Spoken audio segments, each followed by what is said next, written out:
Hello and welcome to the Wheel of Crime podcast. This podcast is ran by two ladies who play games, mumble profanities, and laugh way too often. Also, this podcast does cover topics of sensitive nature, and as such, listener discretion is advised.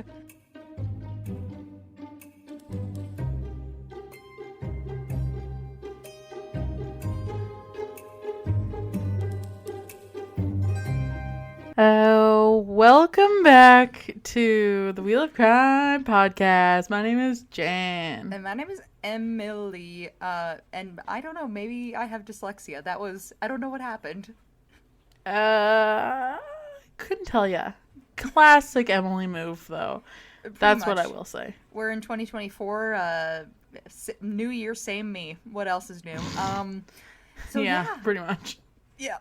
With that, is there anything from 2023 that was really resonating with you that you wanted to share on the podcast now that the year is gone? What was your big moment of 2023 that you're going to take with you into the new year? Ooh, I don't know. That last year was honestly one of the worst years of my life. Well, I was thinking about it, and I think this time last year when we were recording would have been just before your black mold incident. Oh no, this would have been like in the thick of it. Like, I'm struggling to find a place to live. Shit, there's like a heavy fog covering Calgary, and I can't get out of it, both literally and mentally. And in my heart, fucking driving back and forth between our hometown, which is an hour and a half away, to work every morning, sleeping at my uncle's house for like a week. This time last year, I was not in a good place.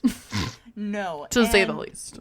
It's funny because I think about it now, and it feels sooner than it was like, I don't know, for me, I was like, for how traumatizing it was, it feels like it was more like 6 months ago instead of like a full year ago. Yeah. I honestly didn't, like, this sounds kind of dramatic, but like I felt like I didn't really recover last year. Like, I felt like the whole year it had this like stank on it, and like shit just like kept getting worse. I'm feeling better so far. Knocking on wood. Oh God, I'm only surrounded by fake wood. Give me a second. Okay. But like, I don't know. Things this year have been better. I feel like I'm off to a better foot, at least. And yeah, I mean the best part of last year was my wedding, probably. I was gonna say, for timeline last year, I feel like it started with black mold chaos, and then was it the strike that happened after that? So, like, if we're talking, like, timeline of, like, terrible things that happened to me last year. Like, from January 1st, yeah, until the end of the year. Because you, like, for big events that pop up in my brain, I'm like, okay, black mold, strike, wedding. Like, those are my top three. That's, like, my cap for your year last year. It was, like, apartment flooding, black mold, asbestos in drywall, no place to live, fine place in middle of January, almost run into a cement brick in the middle of fucking nowhere while apartment hunting, find place, try and equal out for a little bit, car almost explode. Oh, I forgot about that one. Then it was like Taylor Swift, which was a highlight, absolutely. Oh, yeah. But then it was horrendous food poisoning in Arizona after Taylor Swift.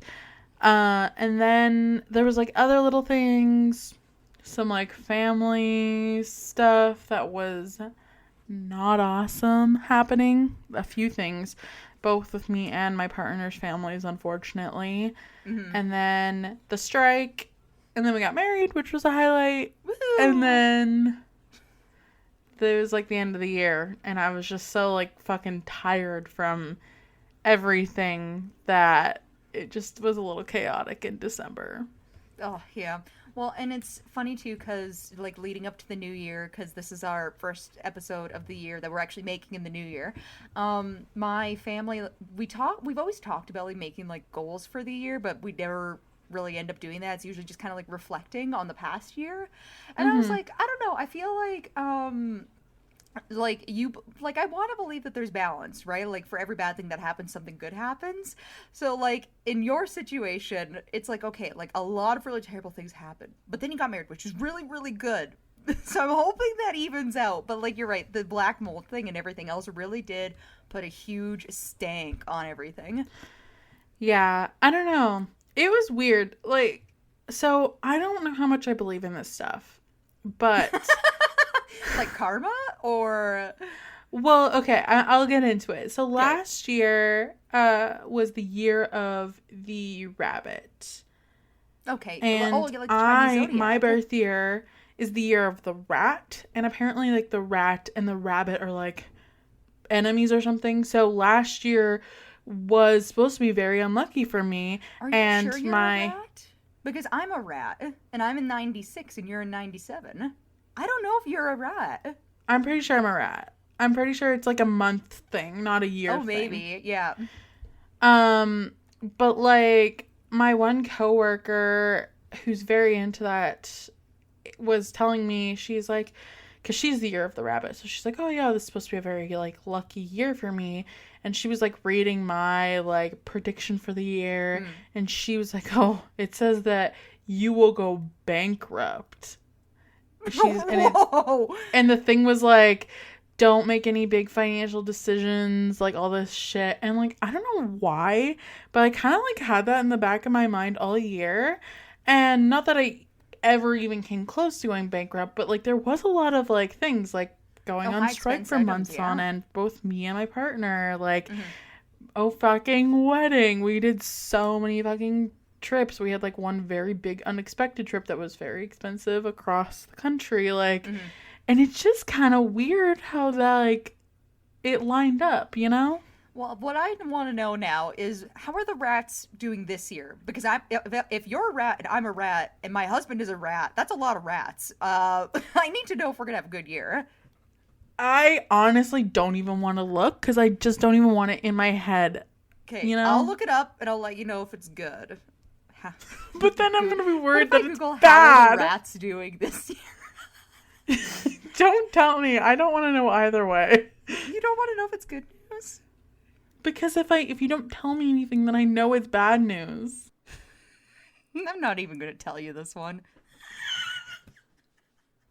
Oh my god! It's not bad. It's not good. It's just kind of like.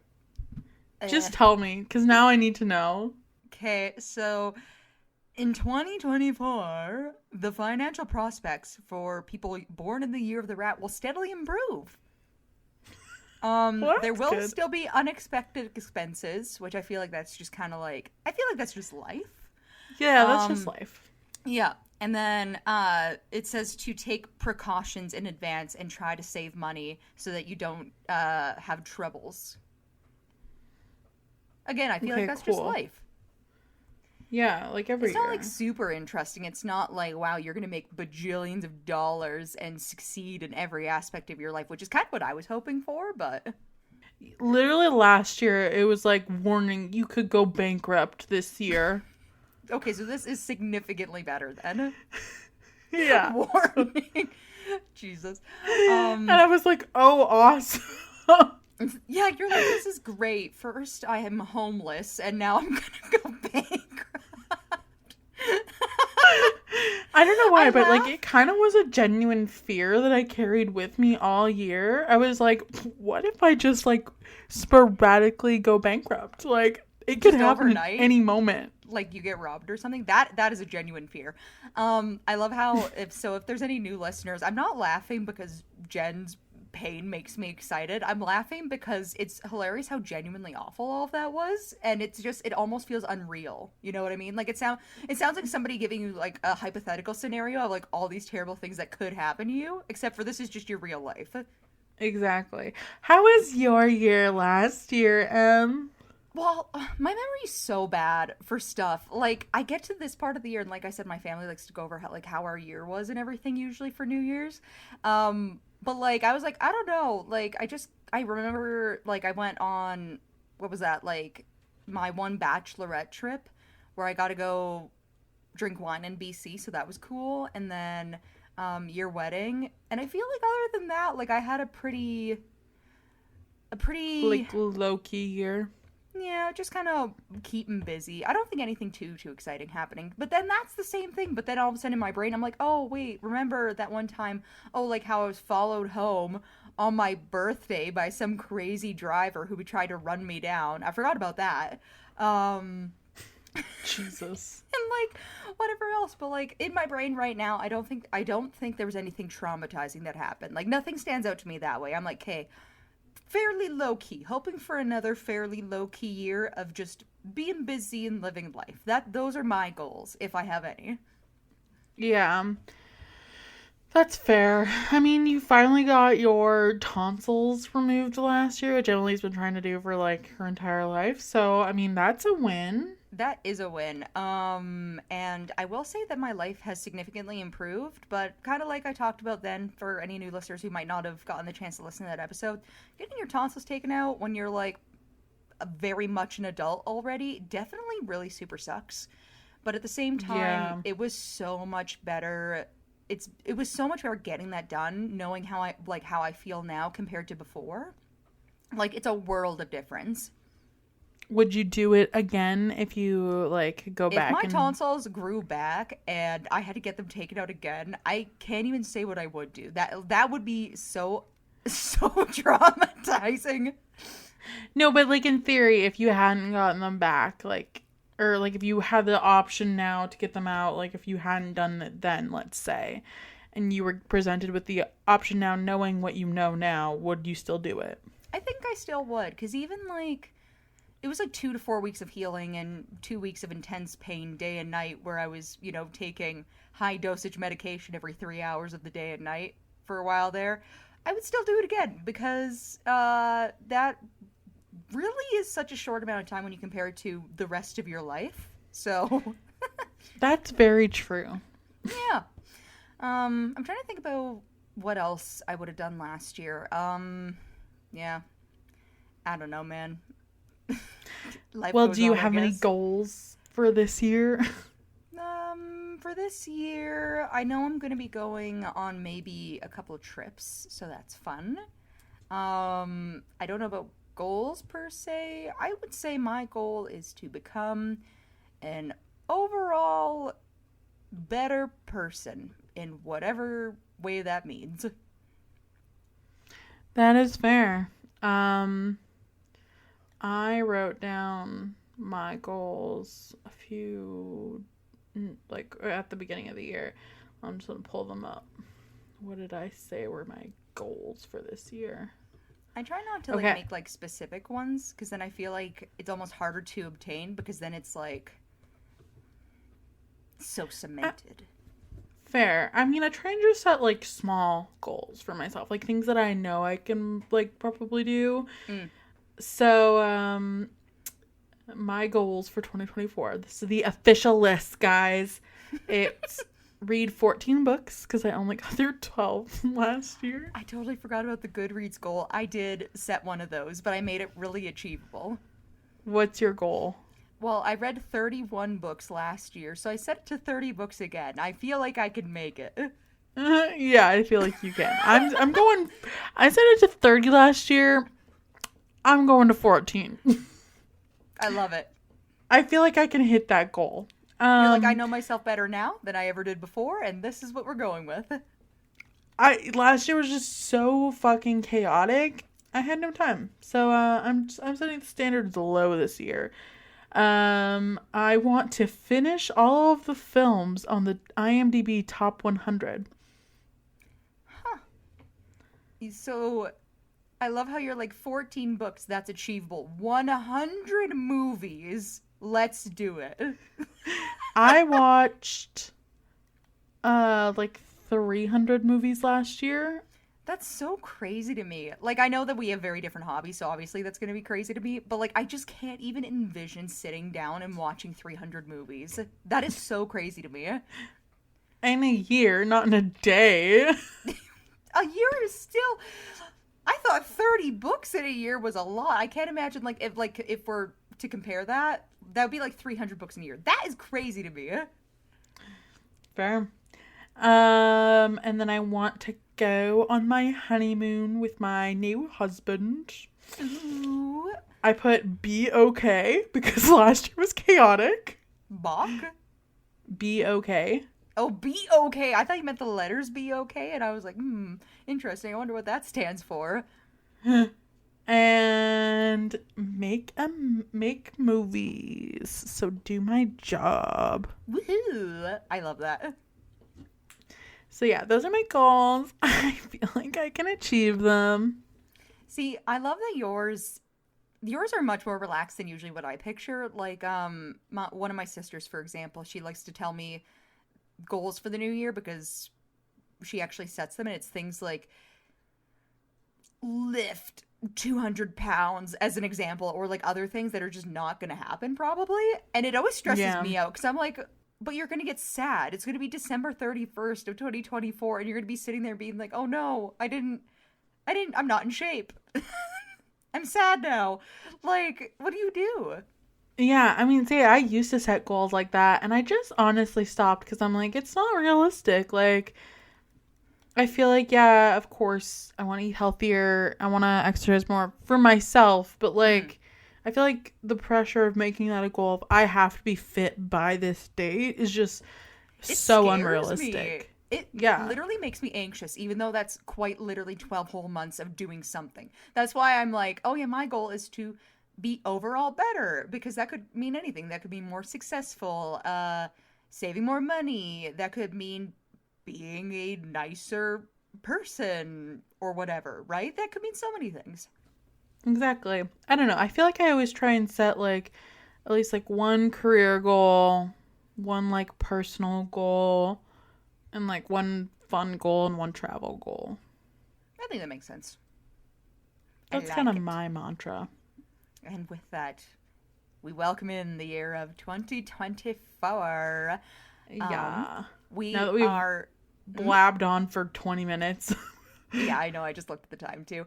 But yes, well, let's spin our wheel of questions. Today's episode isn't going to be crazy long or anything, but it is very topical, kind of. So we're just going to go for it, see what happens. But I will spin our wheel of questions first and see if Jen can guess what the topic is that I picked out for her. All right, spin away, M. Do you believe in coincidences? I mean, kind of. Like, I think, yeah. Like, I feel like things can be a coincidence. They're not always... I feel like... What am I trying to say? I feel like I don't believe, like, everything is fate and, like, there are no coincidences because what it happens is meant to be. I feel like there are genuine coincidences and things are just random, you know? Oh, yeah. Well, and the weird thing, too, is that coincidences is such, like, a, I think it's just, I saw something that kind of explains this really well, because I always kind of thought, like, it's interesting how balanced it is for people, because either there's people who really believe in just it logically being coincidences, and then some people who are like, no, like, it was meant to be, like, this is something the universe is providing us. But, like, a really good way of kind of describing it to people that I saw anyways is, like, so say you're out driving somewhere and you see an owl and then you keep driving and you see another owl. How many owls would you have to see in one day for you to stop believing that it was a coincidence? Probably, I mean, it depends where I am. Am I at like an owl exhibit? Like... No, like this is just your regular life. Like you wake up, you get ready to go to work, you go to work at your office, and then you come home from work and go out somewhere, go watch a movie or whatever. How many owls would it take for you to see in a day, a regular life day that you have, before you're like, I don't believe this is a coincidence? See, considering the fact that I see 0 owls in a regular day, probably like 3. And by the third one, I'd be like, this is kind of weird. I don't know if I wouldn't be like, I don't know. I feel like I'd be like, this is weird. And then by owl 4, I'd be like, okay, what's going on with the owls here? What's happening? Did they break out of somewhere? Is there an owlry with a door open anywhere? Is somebody harboring owls in their house, right? Like, yeah. That's so funny.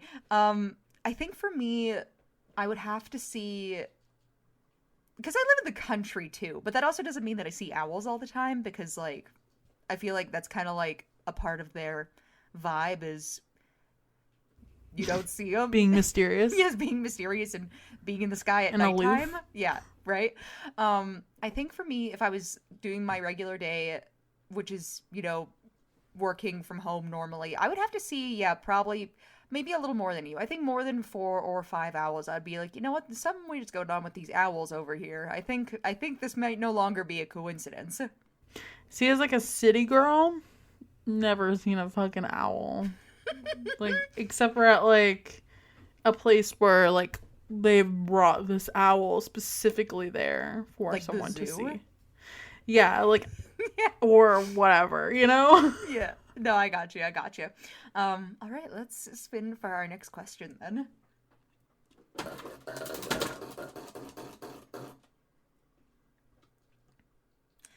So, what is a specific goal that you have? And I know we just talked about like goals for the new year and stuff, but like this is a little different. So, what's a goal that you have for yourself for before you turn 28?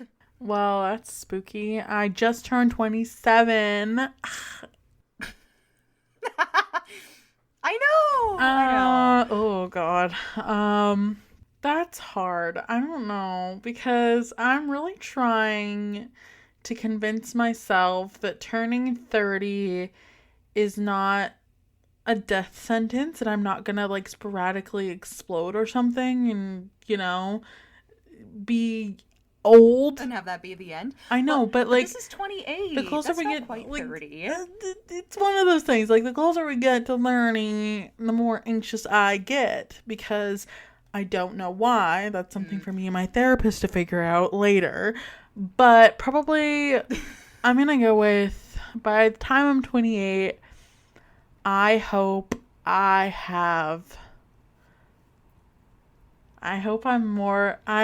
okay. I'm going with one of my already goals. I hope that I'm just like vibing, I'm okay. I'm just here. My mental health in check. Yeah. See, that's a good one. Be more mentally healthy. I feel like that's a good goal for Yeah, before you like, turn 28. not want to die. I'm trying to rephrase. Right?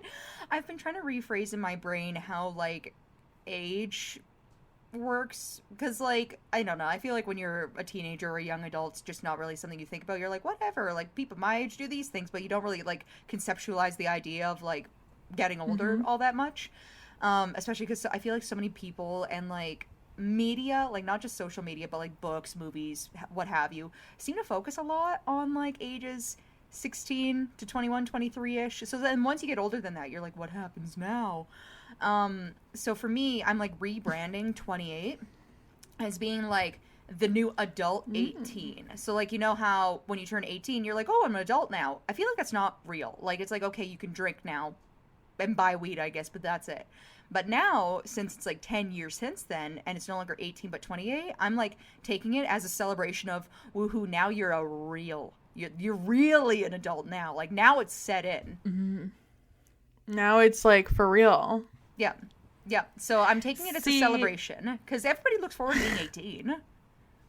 It's true. I feel like after you turn like 21, there's like not that many like there's milestone birthdays, but there's not really that many things to celebrate. Like, no one's like, oh my god, finally 48. Oh my god, finally I'm so excited for 34. you. Yeah. Yeah. But that's the Yay. thing. That's why I'm like trying to rebrand it in my head and make like little micro celebrations for myself, I guess. So that's what I'm looking forward to for 28. And I do like your idea of getting better, in a better headspace mentally for turning 28. I feel like that's a good goal to have. I would love to be a nice, well-adjusted 28-year-old. Yeah. See, like, I am doing exponential right now, knocking on wood again. I'm doing exponentially better now than I was last year. So I'm hoping I just keep going up from here, I'm manifesting that for you too, because hot diggity dog. That was a rough go for a while. Like, honestly, these last, like, 5 years, they've been a lot. Mm-hmm. Okay? I think I'm ready for a break from things being a lot. See, I deserve it. We can manifest being better, just being stable. Let's manifest stability. Let's do that. Ooh, how sexy. I know, it's Being unheard of. stable. I'm so excited. All right, let's spin for our next question. That was weak, but whatever. So since we just talked about this, how are you feeling like right now that you are 27? Like, because people get weird about it. They're like, oh, I feel so old all the time or whatever. Do you genuinely feel old, or do you still feel young? Like, 27, technically, when you look at life in general and how people live, is actually young. But how would you say you feel about it? I'm definitely prone to the birthday blues, but I feel like this year was better. Like, I didn't get quite as sad as I usually do, which is fucking awesome for me. That's true, yeah. But yeah, I don't know. I feel both old and young. I work with a lot of people who are quite a bit older than me. And I think that's actually kind of helped me feel a little younger. Because just like certain things, you're oh, okay, Gen Xer. Yeah. You know? I can see that, yeah. Kind of like your community and everything. Exactly. But like, I don't know, I feel also old. It's weird. Yeah. That's kind of where I'm at too. Like, I feel like it's weird because mentally I understand certain things that some people our age don't, which then makes me feel old. But then when I spend time with people who are older, I feel young. But then some days, like my back health especially, like I know for a fact it's because I don't work out or stretch as much as I should. But that's a part of the making me feel old right now is my spine. Yeah. And then again, like with the youngish thing, then some days I have days where I wake up and I'm like, oh my God, I have so much energy. Look at all the things that I can do. And I can do them. It's not like it's like waking up and then not having the ability to do like random things that you don't think about. So yeah, definitely somewhere in the middle. I feel like it definitely swings back and forth a lot. For sure. I feel like sometimes I also feel older when I do things like drink and I don't bounce back as immediately as I maybe once used to. So my favorite part was for your birthday when our friend, the nurse that I drive to and from your location, had to tell me that I needed to start taking Pepto with me because otherwise I was just going to start feeling like garbage all the time when I drink. And I was like, you know what? It might be time for some pocket Pepto. You're right. And I had to come to terms with that. it's true. I was going to give Emily some Pepto before she drove like the hour and a half home. And we got to my apartment and I realized like I left my keys with my husband number 1, who will now be husband number 0 after this experience. I don't think our listeners could even like understand how mad you were. Like I could just see it like emanating off your body. I had to leave Jen at a Starbucks for 6 hours until her husband came home. To be fair, I did walk across the street to the Winners after like 3 hours and I shopped and I bought a lot of things that I normally would not buy, but I was there and I was looking through literally every rack. I was like, you know when you like have time to look? So I was like looking at everything and I was like, ooh, there's so many cute things that normally I would just like browse over because it's not like my immediate go-to, but I looked at every fucking item in that store. And I came home with like 3 new pairs of pants, a sweater, and a shirt. So, I love that. And a candle. It's funny too because I literally said the same thing. But when I dropped you off at Starbucks, I was like, if I was Jen, I'd just go shopping at the Winners across the street, come home with like 20 new candles. I did. I literally did. I love that. Yeah. Again, something I was gonna say. It's gone now. Doesn't matter. Let's roll, win, spin. Spin. Let's spin for our last question.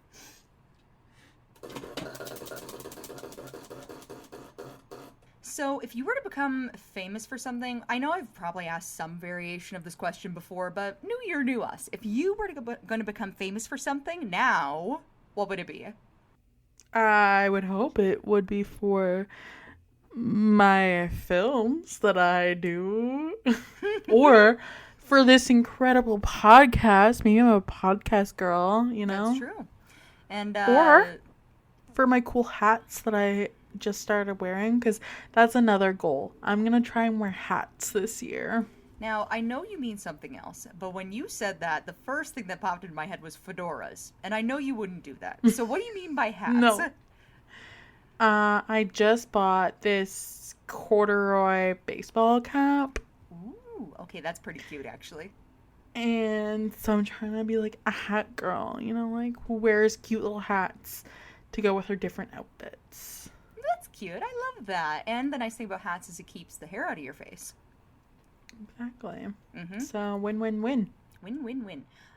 If I were to become famous for something, I don't know. I have this thing where I think the people who end up getting famous or celebrity status or something, it's either like if it's a common person, like not like just a regular person, it's either that they've done something embarrassing in public, which I probably would do, or Yeah.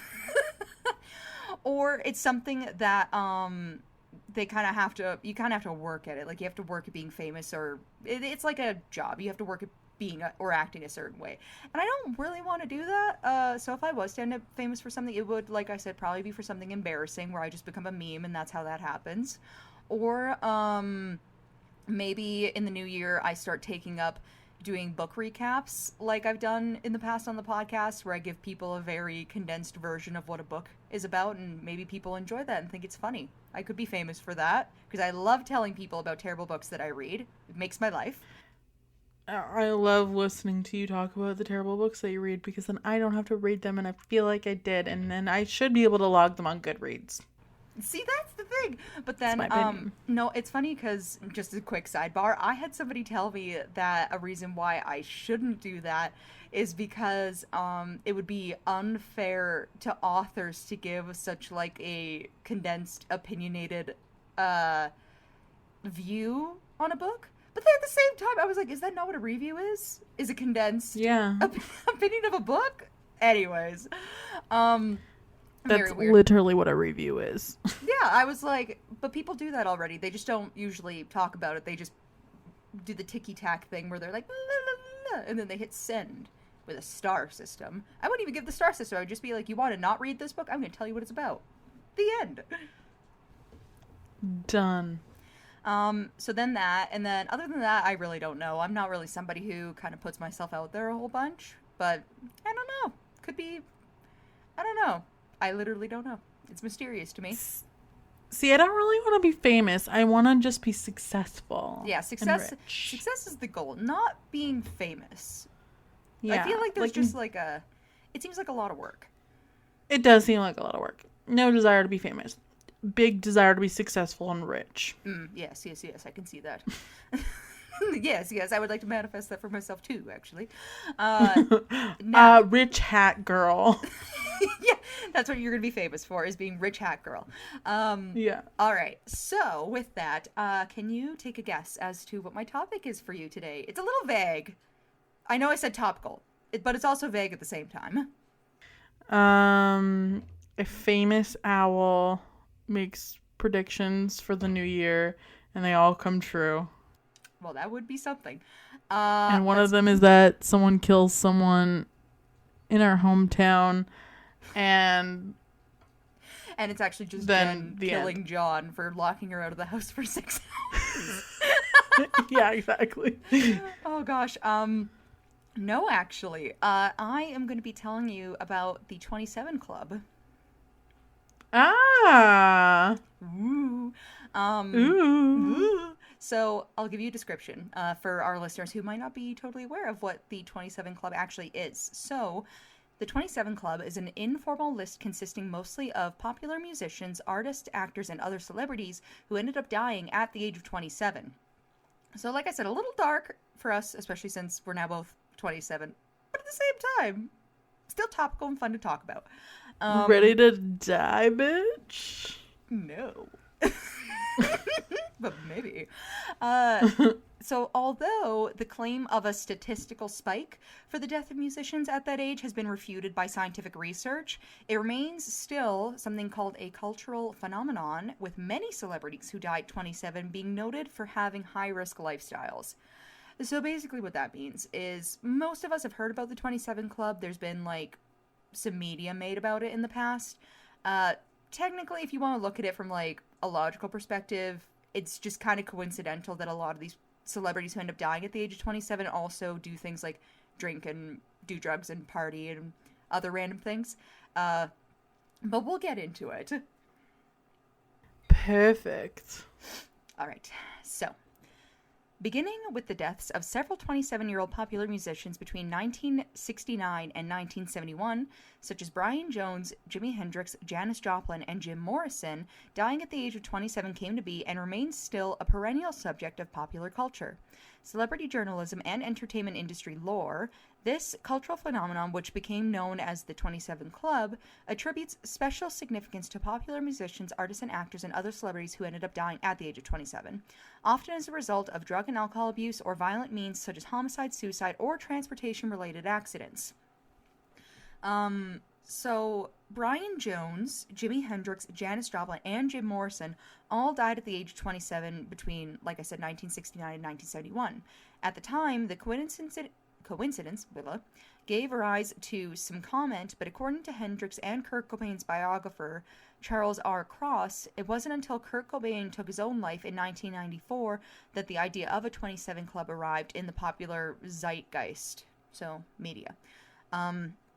Cross claims that the launch of the club concept can be traced to the growing influence of the internet and a sensational celebrity journalism on popular culture in the years following specifically Cobain's death, as well as media interpretations of a statement by Cobain's mother, Wendy Fraudenberg Cobain O'Connor, who quoted in the local Aberdeen, Washington newspaper at the time, the Daily World, and subsequently carried worldwide by the Associated Press.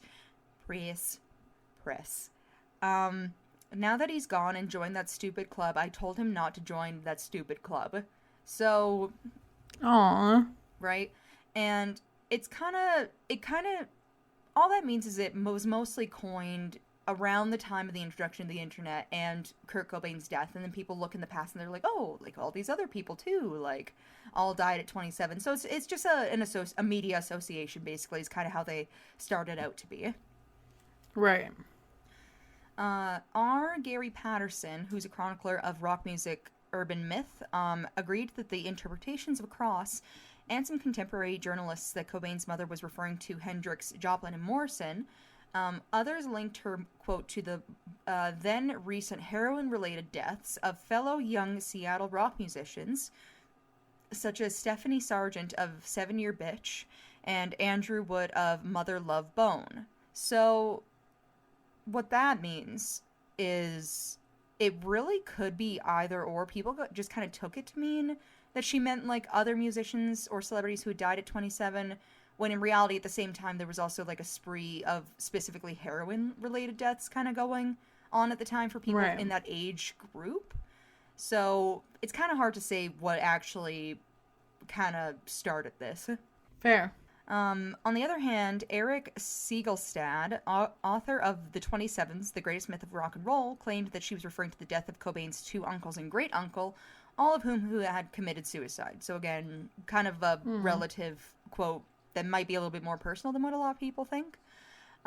So then Cross himself dismissed the absurd notion that Kurt Cobain intentionally timed his death so that he could join the 27 Club, and had noted that Cobain had nearly died from drug overdoses on at least 24 occasions in the year before his death, and he had made several previous suicide attempts at various ages. So again, it's kind of like, even though this is where this is kind of where it started, but there isn't really like a route to why she said what she said. People just are like, oh, obviously she means this. It really could mean anything. But that's the greatest association her quote does have, though, is with the 27 Club. Right. So in 2011, 17 years after Cobain's death, Amy Winehouse died at the age of 27, prompting a renewed swell of media attention devoted to the 27 Club. 3 years earlier, Winehouse's personal assistant, Alex Haynes, told the British press that Winehouse, then 25, feared that she would join Jim Morrison, Brian Jones, and Kurt Cobain in dying at 27. She reckoned that she would join the 27 Club of rock stars who died at that age, and she told me, "I have a feeling I'm gonna die young." And then she died at 27. That's so sad. Despite the cultural significance given to musician and celebrity deaths at the age of 27, the common claim was that they are statistically more common at this age is urban myth, and like I said in my little description there, they did refute this with science, so this is more of a cultural phenomenon than it is backed by fact, but...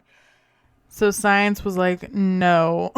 Pretty much. Absolutely it's not. why I was asking about, like, coincidence, because when I looked into other articles that, like, people, like, journalists had written regarding the 27 Club, it really seems to vary on how far people are willing to take it, where they believe that some people join this club, and then it's, like, it's more steeped in, like, mysticism and, like, the universe than it might be, and, like, it's just interesting the way that people take on this and everything, like, even with Amy Winehouse saying, "Oh, like, I'm worried about joining the 27 Club and that I'm going to die young." Like, it kind of ties into, I forget which story it was, but I know I covered another story where it covers kind of speaking things into reality. Like, maybe it's more of a collective, like, people starting to believe in something, and then it kind of almost becomes real because so many people believe in it.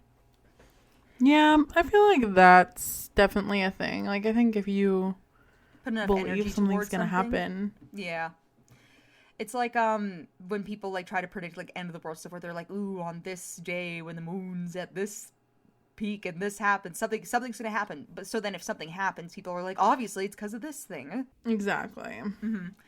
So a study by university academics published in the British Medical Journal in December of 2011 concluded that there was no increase in the risk of death for musicians at the age of 27, stating that there were equally small increases between the ages of 25 and 32, which, all right.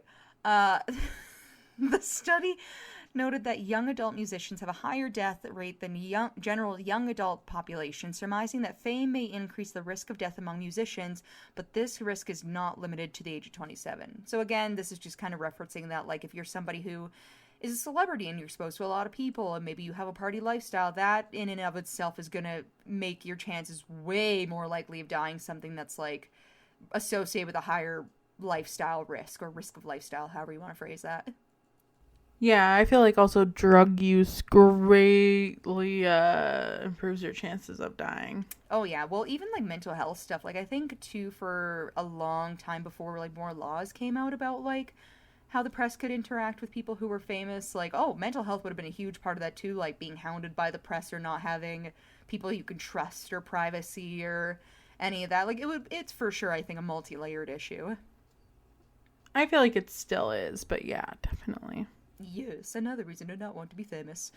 In 2014, an article called The Conversation suggested that the statistical evidence shows popular musicians are most likely to die actually at the age of 56, when you take the stats into consideration. So this is at a 2.2 compared to the 1.3 percentage at 27. So that's, like, double, pretty much. But then also in your 50s, if you're partying like you were still 20, yeah, that makes sense to me. 56 Club doesn't have the same ring to it that 27 Club does. It's lacking a little bit of a je ne sais quoi. I don't speak French. Yeah, I would agree. I feel agree. those vibes. Do we know what that means in French? I know your husband will. I don't. Apparently it means I don't know. That is so funny. He says it's I don't know why. You know what? I'll take it. I want je ne sais quoi to be my vibes for 2024. Same. Yeah. I feel like I already give off those vibes, so I'm just gonna keep on doing what I'm doing. Keep on giving it. Yeah. So then The 27 Club frequently appears by name and reference in pop culture and mass media as well, just kind of like over time since it was introduced, if you want to call it that. So several exhibitions have been devoted to the idea, as well as novels, films, stage plays, songs, video games, and comics. And I'm going to give you some examples of some that you might have heard of. So here's some music that you might have heard growing up, because I feel like I know more about the 27 Club from songs and other stuff, but I'll give some examples and you can tell me if you've heard about it from any of these things. Okay. First, we have the name of the song 27 by Fall Out Boy in their 2008 album Folie et Deux, which I do not know if that's how you say it, but I'm just taking a shot in the dark here, because again, I do not speak French. Fair. And it is a reference to the club. The lyrics explore hedonistic lifestyles common in rock and roll, and then Pete Wentz, the primary lyricist of Fall Out Boy, wrote the song because he felt he was living a similarly dangerous lifestyle. Spooky. Glad he made it through. Yep, and out on the other side, because it was definitely not 2008 any longer. Nope. Then we have John Craigie's song 28, which appeared on his 2009 album Montana Tale and the 2018 live album Opening for Steinbeck. It's written from the perspective of 27 Club members Jim Morrison, Janis Joplin, and Kurt Cobain, as each member contemplates their respective morality and imagines what they would do differently if only they had made it to 28. Craigie wrote the song when he himself was at the age of 27. Aw, that's kind of sad. Yeah, I know. I read it and I was like, ooh. That's really sad, actually. Shedding a tear right now. Mm-hmm. The theme is referenced in the song 27 Forever by Eric Burdon on his 2013 album Till Your River Runs Dry. The band Let Live featured a song named 27 Club on its 2013 album The Black is Beautiful. Magenta's 2013 studio album, The 27 Club, directly references the club. Each track is a tribute to a member in the club. Daughtry's song Long Live Rock and Roll from their 2013 album Baptized references the club with the lyrics They're Forever 27, Jimmy, Janice, Brian, Jones. Rapper Watsky references the club on his 2014 song All You Can Do with the lyric I tried to join the 27 Club and they kicked me out. The song then goes on to reference some famous members of the club, namely Amy Winehouse, Janis Joplin, Jimi Hendrix, Kurt Cobain, Jim Morrison, and Brian Jones. Mac Miller's 2015 song Brand Name contains the lyric to everyone who sell me drugs, don't mix it with that bullshit. I'm hoping not to join the 27 Club. Miller then died at the age of 26 after consuming counterfeit oxycodone pills that contained fentanyl. So he was almost in the 27 Club. And it talked about him, but he did not make it there. Oh, that's weird. We're both older than Mac Miller now. That feels weird. Huh. Yeah, that does feel weird. All right. So, the song 27 Club by Ivy Lavon, released as a promotional single for her 2015 album No Good, refers to the club. Halsey's song Colors from her 2015 debut album Badlands includes the line, I hope you make it to the day you're 28 years old. JPEG Mafia's, I like how I almost said it like a millennial, JPEG, JPEG, 2016 album Black I mean, you are a millennial, so I don't know what I am anymore. I'm apparently on the cusp. I'm like somewhere in the mix of being both and yet somehow neither. So then, moving on, the 2016 album Black Ben Carson includes a song titled The 27 Club, which the song refers to the infamous club. He explicitly references fallen members Jimi Hendrix, Janis Joplin, and Kurt Cobain. They're kind of considered the big three as far as the club goes. I'm not sure if you've caught that already. With Amy Winehouse kind of being thrown into the mix occasionally. So then there's Frank Ocean's 2016 song Nights, features lyric, no white lighters till I fuck my 28th up, referencing the white lighter myth associated with many of the members in the 27 Club, which I didn't really dive into. There's not really a whole lot about it, but it literally has to do with, like, white lighters, and people have, like, different opinions on what that means, so I'm not gonna get too deep into that. Interesting. Yeah. Well, some people think it's like having to do with either using white lighters, having promotional pictures taken with white lighters, or like having music videos where they're using white lighters. But it kind of, I don't know. Like I said, there was too many mixtures of opinions on what it's supposed to mean. Um, then we have Adore Delano, who released a song called The 27 Club on her 2017 studio album, Whatever, with the repeated lyric, All of the legends die at 27. Delano was age 27 at the time of its release.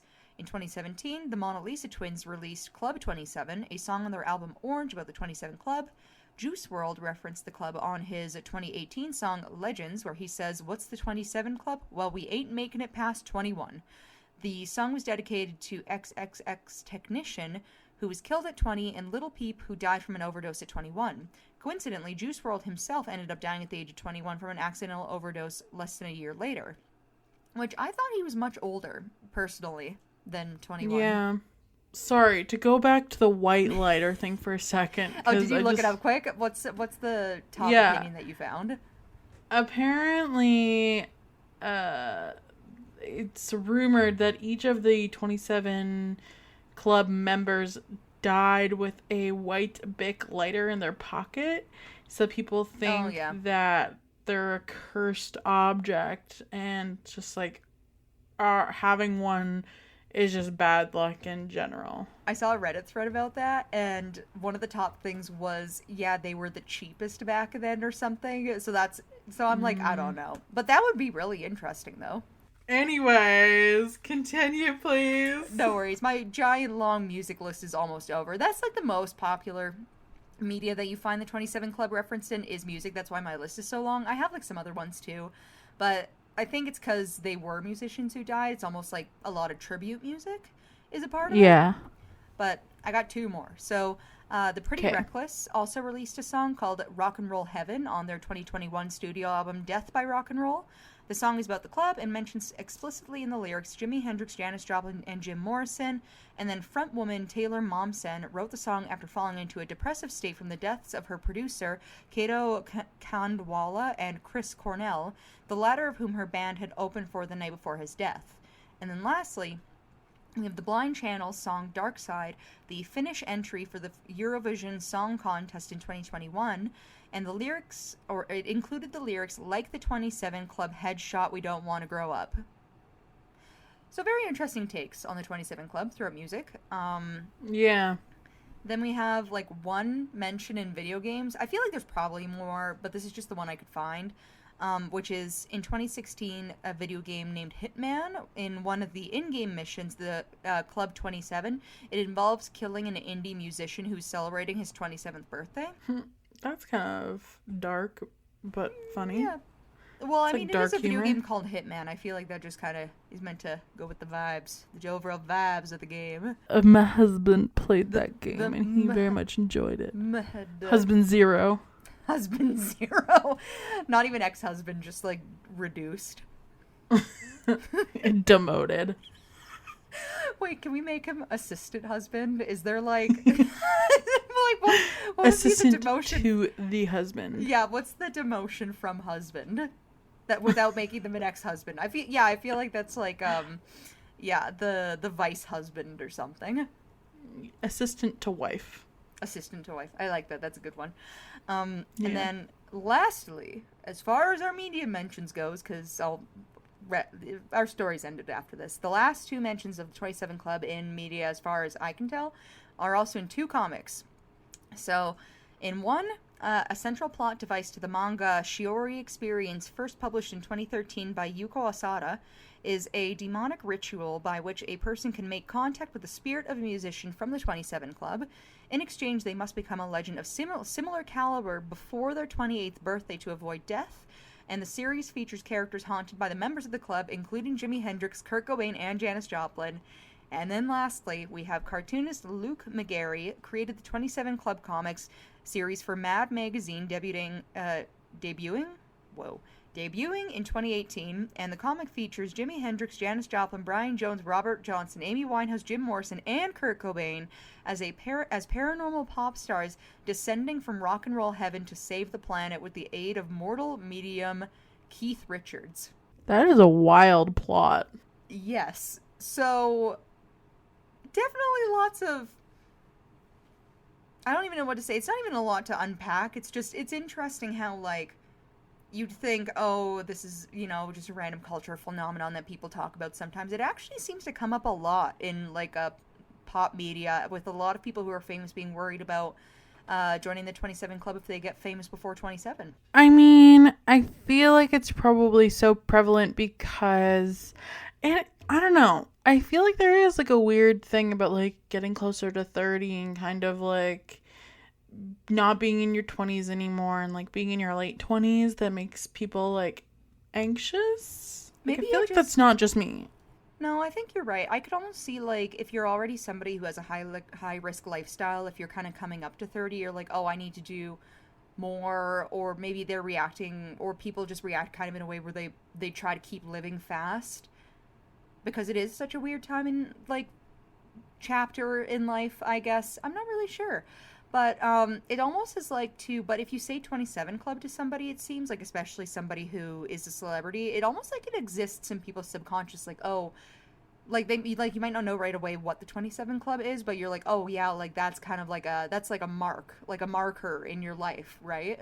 Yeah, I mean, I feel like it's like anything that you have anxiety about. It's like something in the back of your mind that you could potentially be worried about if you're like a famous young musician. Mm-hmm.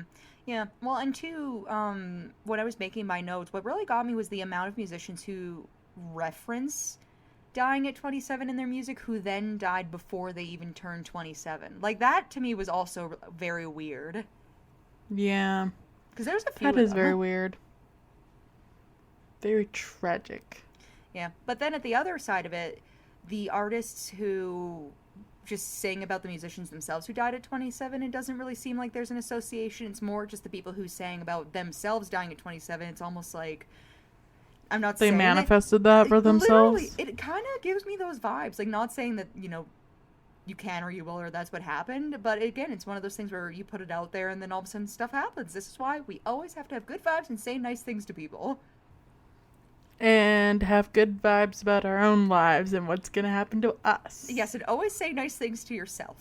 We do not have room for negativity. Yes, we are all going to see the day that we turn 28. Exactly.